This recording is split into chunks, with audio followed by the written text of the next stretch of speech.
A'udzubillahi minasyaitonirrajim. Bismillahirrahmanirrahim. Assalamualaikum warahmatullahi wabarakatuh. Anak-anakku, siswa-siswi SMP Yapan Indonesia tercinta, dan juga para pendengar dimanapun berada, mudah-mudahan selalu dalam keadaan sehat walafiat dan senantiasa dalam naungan lindungan Allah Subhanahu wa Ta'ala.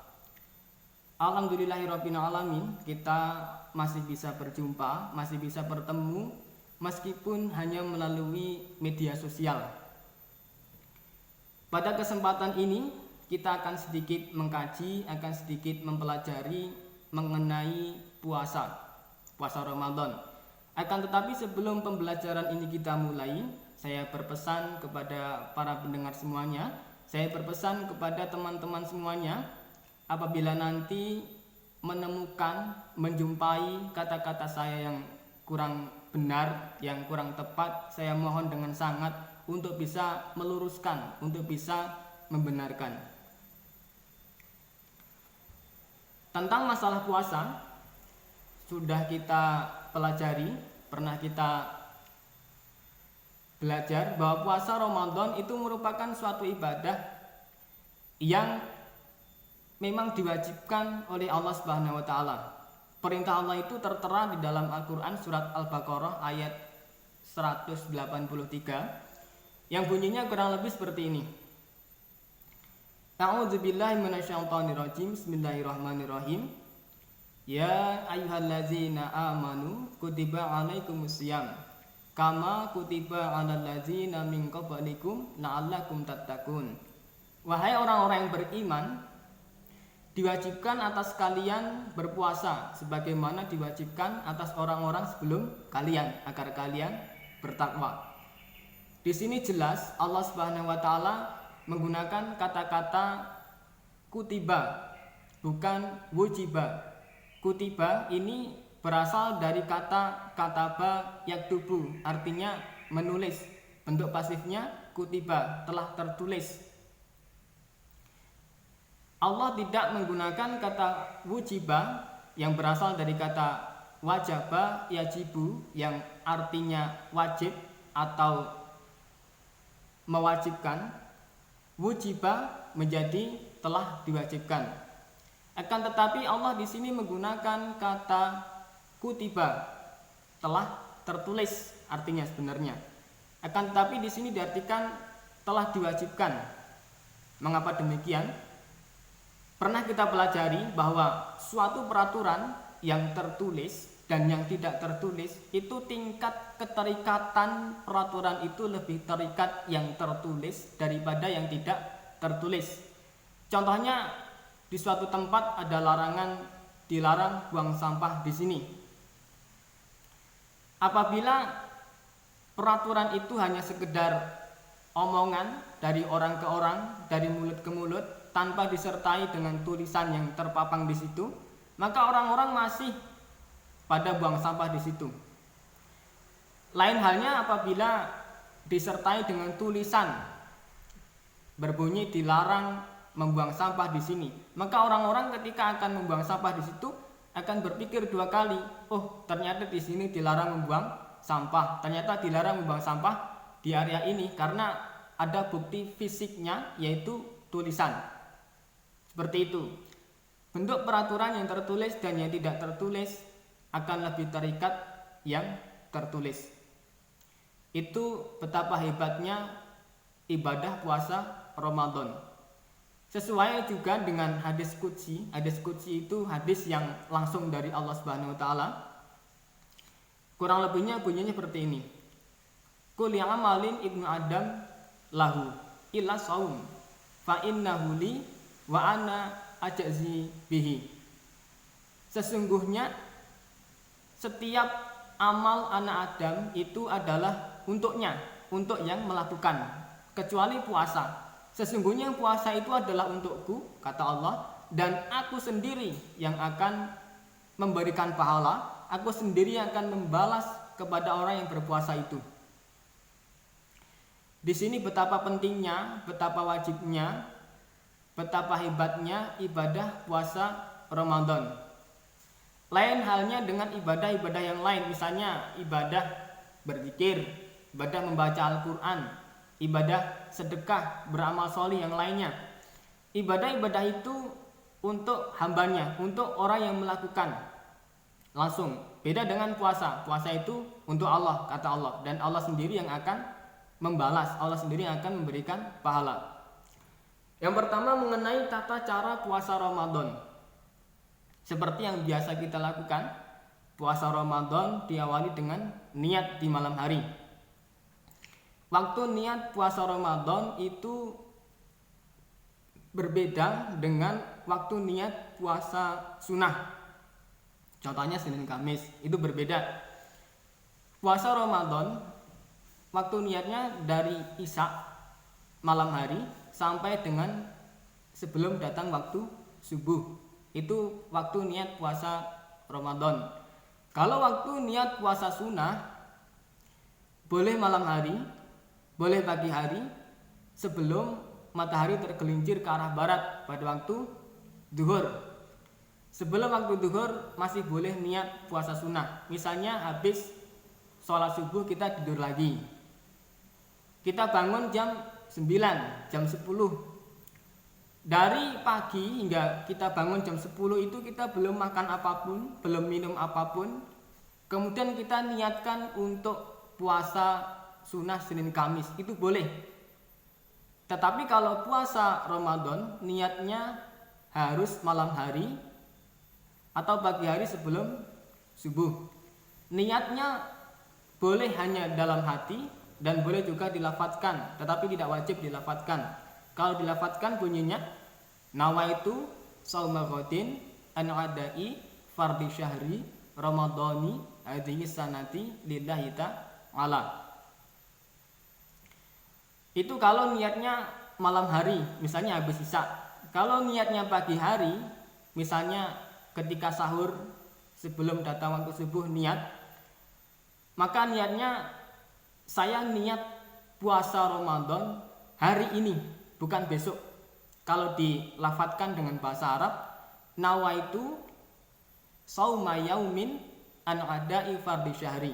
Terkesan lucu, berbeda. Bukan shauma ghadin, tapi shauma yaumin, hari ini, bukan besok. Daripada bingung, daripada kurang yakin, takut salah, lebih baik tidak perlu dilafadzkan, cukup dalam hati. Niat, saya niat puasa hari ini, puasa Ramadan karena Allah Subhanahu wa taala. Selesai urusannya. Kemudian sehabis niat kita menahan makan, menahan minum, menahan haus, menahan lapar dan hal-hal yang membatalkan puasa. Mulai dari terbit fajar sampai terbenamnya matahari. Kalau di daerah kita sampai maghrib, waktu maghrib kita boleh berbuka. Menahan hal-hal yang membatalkan puasa. Contohnya makan, minum, kemudian muntah dengan sengaja dan lain sebagainya. Kemudian pada sore hari kita berbuka puasa. Sebelum berbuka kita diniatkan Allahumma lakasumtu wa bika amantu wa ala rizkika aftartu Allahumma zahabat doma'u wa batalatik nguruku wasabatil ajru insya Allah. Yang artinya kurang lebih, ya Allah, untuk mulah saya berpuasa dan kepada mulah saya beriman, berserah diri. Wabika amantu wa ala rizkika aftartu, dan atas rezekimunya, atas rezekimulah kami makan. Iftar itu makan. Allahumma zahaba zama'u, telah pergi, telah hilang rasa dahaga, telah hilang rasa haus. Wabak calatik uruku, dan kekeringan al-uruk. Al-uruk itu kerongkongan, dan rasa keringnya kerongkongan telah hilang. Wasabatil ajrun, dan dengan mengharap pahala darimu ya Allah, insya Allah apabila Allah menghendaki.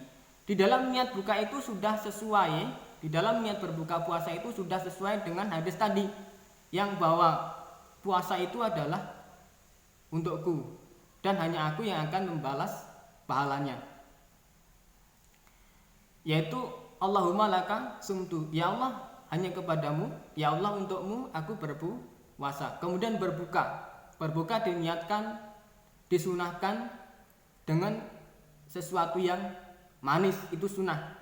Sehabis buka kita selesai rangkaian ibadah puasa. Tetapi kita harus ingat, puasa itu ada 3 tingkatan orang berpuasa menurut Imam Ghazali. Tingkatan pertama adalah puasanya orang awam.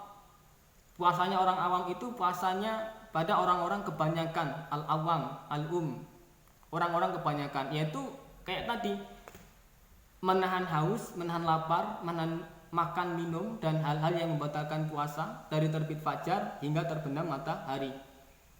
Menahan haus, lapar, makan minum, hal-hal yang membatalkan puasa, semuanya itu masih bersifat fisik, masih bersifat badaniah, masih bersifat jasadiah. Makan fisik, minum fisik, membatalkan puasa, muntah fisik. Itu tingkatan orang yang pertama.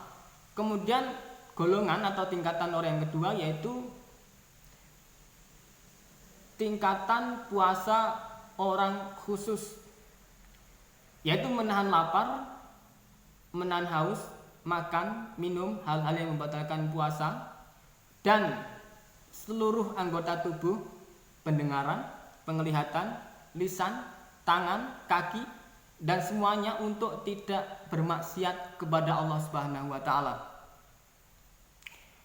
Pada golongan orang yang kedua ini, tingkat puasa orang kedua ini selalu menjaga pendengarannya agar tidak mendengarkan suara-suara yang tidak baik, agar tidak mendengarkan suara-suara yang dilarang, misalnya mendengarkan orang menggunjing, mendengarkan orang sedang bertengkar, keluarga bertengkar, cekcok, mendengarkan, menyimak, itu nggak boleh.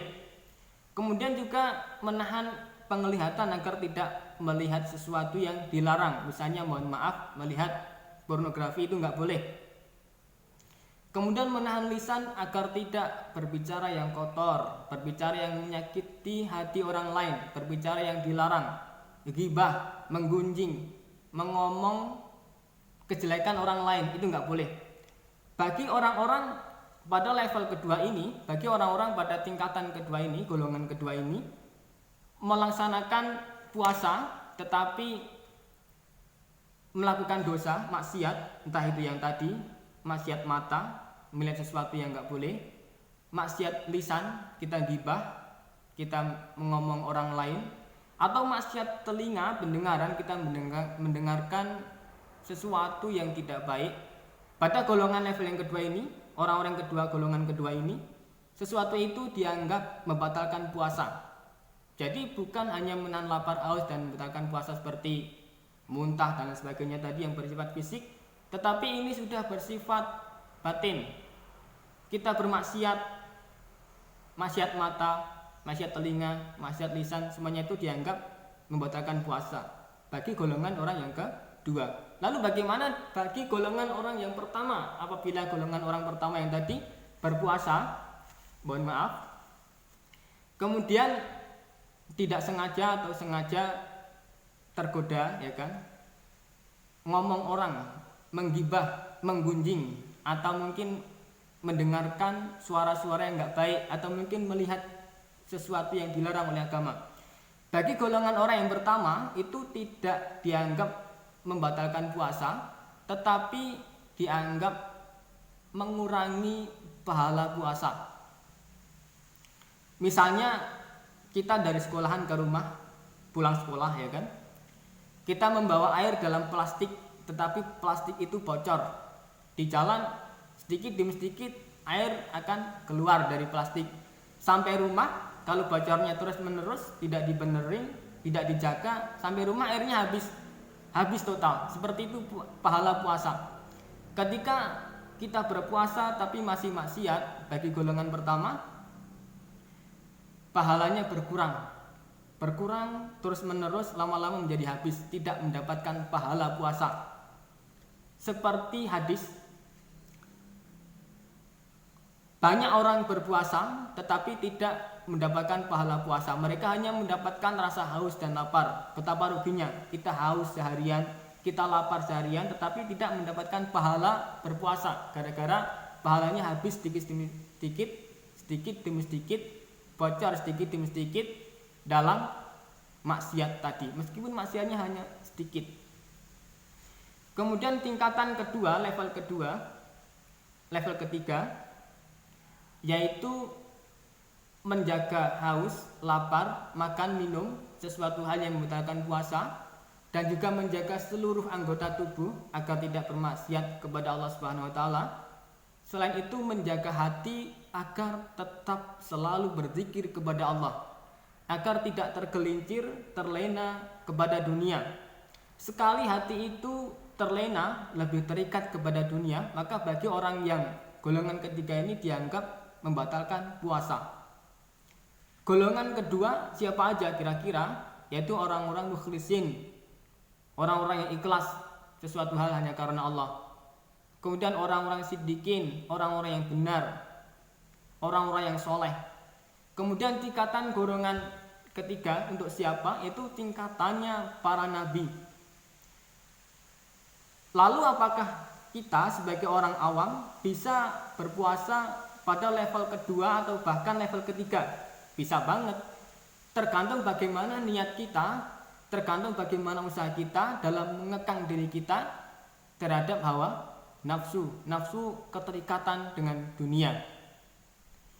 Itu yang harus kita lakukan dalam berpuasa Ramadan. Kemudian yang kedua mengenai sunnah-sunnah puasa Ramadan. Selama kita berpuasa Ramadan sebulan penuh itu banyak sekali amalan-amalan sunnah yang bisa kita lakukan. Amalan-amalan itu bukan hanya ada di bulan puasa saja, tetapi juga ada pada bulan-bulan lain seperti sedekah, infak, membantu orang. Itu amalan-amalan sunnah, amalan-amalan kebaikan. Kemudian di bulan Ramadan seperti pada umumnya habis sholat isya ada sholat tarawih, ada sholat witir, kemudian ada tadarusan, pada malam hari sholat tahajud, kemudian pada pagi hari sholat duha, kemudian seperti bulan-bulan biasa sedekah, infak, belajar, itu amal sholih, sunnah-sunnah. Ikut kajian itu juga termasuk bagian dari sunnah-sunnah bulan Ramadan. Semuanya itu akan ikut menyempurnakan ibadah puasa kita. Kemudian menjelang berbuka puasa itu ada sunnah-sunnah berbuka, sunnah-sunnah puasa Ramadan atau sunnah-sunnah bulan puasa, yaitu kita memberikan makanan kepada orang yang sedang berpuasa untuk berbuka.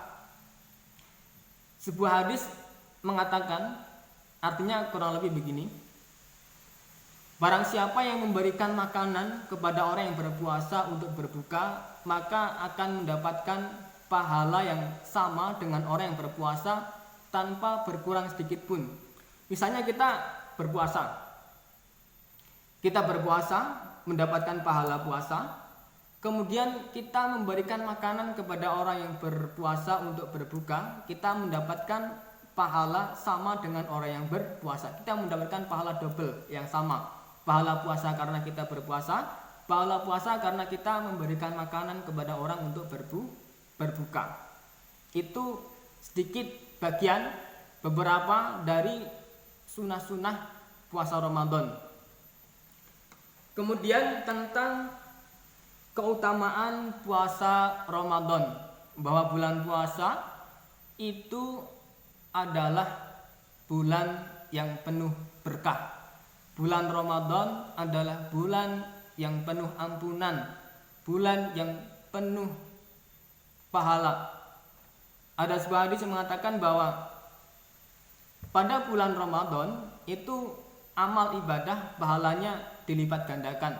Ada yang mengatakan 70 kali, ada yang mengatakan 700 kali. Semua itu tergantung dari keseriusan kita, tergantung dari niat kita, tergantung dari keikhlasan kita dalam ibadah. Semakin kita ikhlas, semakin kita serius, pahala pun akan semakin banyak. Tapi semakin kita tidak niat, semakin kita tidak serius, pahala akan semakin berkurang. Pahala itu nilai ganjaran, nilai kita melaksanakan ibadah, itu pahala. Kemudian keutamaan puasa Ramadan yang selanjutnya adalah bau mulut orang yang berpuasa itu bagi Allah lebih wangi daripada minyak kasturi. Nah, ada sebuah hadis yang mengatakan bahwa tentang masalah ini kurang lebih artinya seperti ini. Sesungguhnya bau mulut orang yang berpuasa itu adalah lebih wangi, lebih harum daripada harumnya minyak kasturi. Di sini kita memahami hadis ini jangan sampai letterlet itu sama persis dengan tulisannya, sama persis dengan bunyinya, sama persis dengan kata-katanya. Sepulang pengajian dari masjid kita mendengarkan ceramah dari Pak Ustadz, ya kan? Bahwa katanya orang berpuasa bau mulutnya lebih wangi daripada bau minyak kasturi. Kemudian di jalan kita menjumpai teman kita yang sedang berpuasa, kita cium bau mulutnya, boro-boro bau minyak kasturi. Yang ada kita akan bisa jadi muntah. Luar biasa bau mulut orang yang sedang berpuasa. Tapi bagi Allah, bau seperti itu adalah bau yang lebih wangi, lebih harum daripada minyak kasturi. Itu salah satu keistimewaan orang sedang berpuasa. Ada ulama yang mengatakan, menjelaskan bahwa hadis ini diartikan, mudah-mudahan nanti kita semuanya masuk surga gitu ya, amin. Ketika nanti kita di surga, kita bercakap-cakap dengan sesama ahli surga, kita bersenda gurau, kita berbicara dengan sesama ahli surga. Maka ketika kita berbicara itu, mulut kita akan wangi, akan harum, lebih harum daripada minyak kasturi. Ini merupakan suatu fasilitas dari Allah yang khusus untuk orang yang berpuasa. Fasilitas khusus untuk orang yang berpuasa. Yang tidak berpuasa tidak dapat fasilitas ini. Untuk orang-orang yang selama hidup di dunia membiasakan puasa, entah itu puasa wajib ataupun puasa sunnah, nanti mendapatkan keistimewaan, mendapatkan fasilitas mulutnya akan bau minyak kasturi. Orang yang tidak berpuasa tidak dapat mendapatkan keistimewaan ini. Kemudian keistimewaannya selanjutnya adalah pada bulan Ramadan itu terdapat satu malam yang keutamaannya lebih baik daripada 1000 bulan, namanya malam Lailatul Qadar. Tertera dengan jelas dalam surat Al-Qadar. A'udzubillahi minasyaitonirrajim. Bismillahirrahmanirrahim. Inna anzalnahu fi lailatul qadar wa ma adraka ma lailatul qadar. Lailatul qadari khairum min alfi syahr. Apa itu malam Lailatul Qadar? Malam Lailatul Qadar adalah malam yang lebih baik daripada 1000 bulan. 1000 bulan itu 83 tahun kurang lebih. Kita beribadah pada malam itu akan sama halnya, bahkan akan lebih baik daripada beribadah selama 83 tahun. Itu keutamaan malam Lailatul Qadar. Akan tetapi kita tidak boleh lupa, tidak boleh tergelincir dengan kata-kata itu. Kita berbuat baik, kita beribadah pada malam itu akan lebih baik pahalanya, keutamaannya daripada kita beribadah 1000 bulan. Lalu bagaimana seandainya pada malam itu kita berbuat dosa, berzina misalnya? Apakah dosa kita, apakah perbuatan dosa kita itu akan sama dengan kita berbuat dosa selama 1000 bulan? Nah, ini harus kita hati-hati, jangan sampai kita melakukan dosa apapun, harus betul-betul dijaga. Jangan sampai hal itu terjadi. Begitu juga selama kita berada pada bulan Ramadan, yang katanya tadi amal ibadah seseorang pahalanya akan dilipat gandakan, ya kan? Ada yang 70 kali, ada yang 700 kali. Dikatakan seperti itu. Itu pahala bagi orang-orang yang melakukan perbuatan baik, beramal solih, beribadah. Lalu bagaimana dengan orang-orang yang berbuat dosa pada bulan Ramadan? Bagaimana seandainya dosa itu dilipat gandakan 70 kali bahkan 700 kali? Betapa ruginya kita berbuat dosa, bermaksiat pada bulan Ramadan. Kita harus bisa selalu menjaga diri kita, seluruh anggota tubuh kita, agar tidak bermaksiat kepada Allah Subhanahu wa Ta'ala. Jangan merugikan orang lain, jangan berbuat dosa, merugikan diri sendiri, berbuat dosa kepada Allah, rugi diri sendiri, dan rugi nantinya. Ini mudah-mudahan kita berpuasa bukan hanya sekedar formalitas menahan lapar dan haus, atau mungkin hanya sekedar formalitas ibadah di bulan Ramadan kemudian kita berpuasa, tidak, tetapi kita beribadah, berpuasa memang betul-betul diniatkan lillahi ta'ala, ikhlas karena Allah, agar nanti output kita setelah nanti kita selesai di bulan Ramadan, bulan Syawal nantinya, kita seperti yang dikatakan dalam Quran surat Al-Baqarah, na'alakum tatakun, kita menjadi orang-orang hamba Allah yang bertakwa. Kita menjadi orang yang lebih baik daripada hari-hari sebelumnya. Sholat 5 waktunya yang ketika bulan Ramadan istiqomah, ya kan, ada forum di situ sudah kami buatkan untuk diisi untuk anak-anak semuanya dan wajib diberikan nanti. Ada sholat wajib, ada ibadah sunnah, sholat duha, sholat tahajud, sholat witir, ya kan, sholat tarawih, tadarusan, itu diistiqomahkan. Istiqomah itu selalu, hari ini kita melakukan, besok kita melakukan, besoknya lagi kita melakukan sampai ujung hari bulan Ramadan. Ketika kita sudah terbiasa istiqomah melakukan ibadah-ibadah itu selama bulan Ramadan, diharapkan nanti setelah bulan Ramadan pergi, bulan Syawal nanti dan seterusnya, kita tetap selalu istiqomah melakukan ibadah-ibadah itu. Ketika bulan Ramadan setiap hari tadarus, bulan Syawal ke depannya setiap hari harus tadarusan. Ketika bulan Ramadan setiap hari sholat 5 waktu rajin, berarti nanti setelah Ramadan usai, setelah Syawal dan ke depannya, sholat 5 waktu harus selalu dilakukan. Tidak ada alasan untuk tidak melakukan kecuali udzur yang dibolehkan. Sekian yang bisa kita kaji pada kesempatan ini. Saya persilahkan kepada anak-anak semuanya untuk memberikan satu pertanyaan lebih, boleh di kolom komentar. Pertanyaan apa aja? Pertanyaan kalian menunjukkan kalian paham akan materi ini dan tingkat tingkat kualitas pertanyaan kalian akan menentukan kualitas pemahaman kalian dalam materi ini. Sehingga tolong bertanya apapun pertanyaannya yang ada kaitannya dengan puasa. Sekian dari saya, kurang lebihnya mohon maaf. Untuk tetap berada di rumah, jaga diri, jaga keluarga,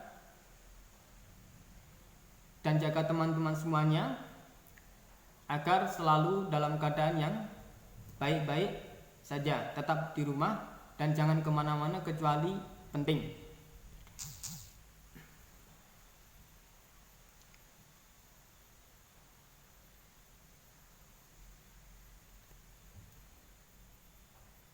Mohon maaf ada suatu gangguan. Corona pasti akan berlalu